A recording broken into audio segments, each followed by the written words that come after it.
Hello friends, మేమైతే క్వార్టర్స్‌కి వెళ్ళిన కొత్తలో జరిగిన ఒక ఇన్సిడెంట్ గురించి మీతో చెప్పబోతున్నానండి. పంజాబ్ వెళ్ళిన కొత్తలో మా ఆయన 1 వీక్‌కే రాజస్థాన్ వెళ్ళిపోయారు సీఈటీసీ కోసం. ఇంక నేను, మా షోయబ్ ఇద్దరమే ఉన్నాము. అలా ఒంటరిగా ఉండింది ఎప్పుడూ లేదు. అక్కడైతే మాకంతా కొత్త, ఏమీ తెలీదు. అసలెవరు గూడా తెలీదు.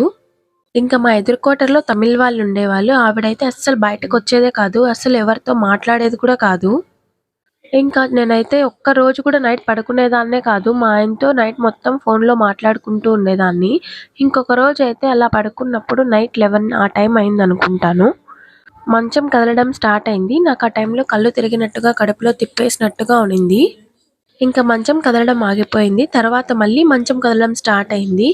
ఇంక నాకు చాలా భయమేసి అలాగే బెడ్‌షీట్ వేసుకొని కళ్ళు మూసుకొని పడుకున్నాను. ఇంకా అయితే మా ఆయన పొద్దున్నే ఫోన్ చేసి, "మీరున్న ఏరియాలో ఏమన్నా జరిగిందా?" అని అడిగారు. తర్వాత ఏమైందో నెక్స్ట్ వీడియోలో చెప్తాను.